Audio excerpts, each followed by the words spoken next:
What if I told you that your reality is not what you think it is? It's not fixed, it's not solid, and it's not permanent.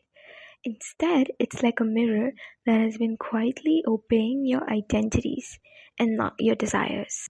If you've been feeling stuck or lost, or if you feel like life isn't working out, it is not because you're failing, it is because you're editing your dreams instead of editing yourself. Hi, I'm Tasha, and I don't gatekeep anything from my girlies, and I hate my neighbors. Anyways, let's get right into it. Your life is in a loop. Every morning, your brain wakes up inside a loop, a familiar reality that it already knows how to predict. Not because it's the best one, but because it's the safest one. Quantum physics tells us that everything exists as possibilities, not one version of reality, but many. And you've been unconsciously selecting the same one because it requires the least amount of energy. And so you keep on receiving the same lessons, the same outcomes, the same heartbreak. Is because your nervous system is addicted to what it recognizes. Not what you desire, not what you deserve, just what it recognizes. Your brain is filtering out the life you want. You don't see reality, you see beliefs. And your brain deletes 99% of everything around you. It only keeps the pieces that match your identity. If you quietly believe that you're not enough, your brain will only show you evidence to support it. If you believe you're chosen, your world will rearrange to conform it. Neville Goddard said your assumption to you is reality. Science calls it RAS, reticular activating system. Spirituality calls it manifestation.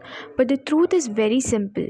Life shows itself only through the lens of who you believe you are. Now let's get into the most important part as to why your manifestations aren't arriving. You're not doing wrong. You're just doing split.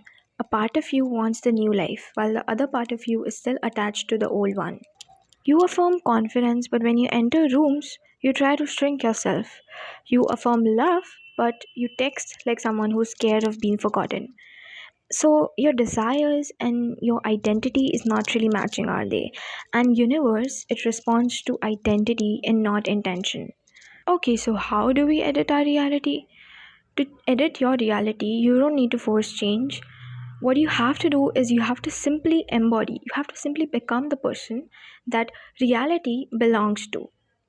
So ask yourself these questions quietly. If the version of me who already has everything stepped into my body today, how would she assume? How would she walk? How would she talk? How would she react to uncertainty? How would she react to love, to herself? That version of you already exists. In quantum terms, she is already a possibility. So your job is not to create her, your job is just to choose her and become her. And this is how reality changes. Once your identity has been updated, the world around you changes in subtle ways. People will start treating you differently, not because they changed, but because you changed. Opportunities will appear not magically out of nowhere, but because your mind finally stopped filtering them. You will feel lighter, not because your life became easier, but because you finally stopped living as the version of you who is exhausted. Now, your new reality only needs one thing, not perfection, not effort, not spiritual discipline, presence.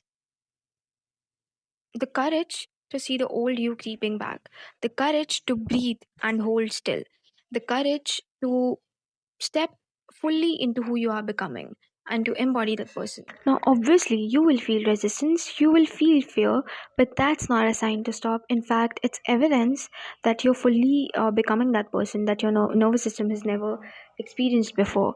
So, you're not behind, you're not late, you're simply awakening to the truth. And yes, reality is editable. You are the editor. So choose the life that feels like love, like peace, like abundance, like the life you always sensed it was yours. And then watch the reality soften, bend, and obey you.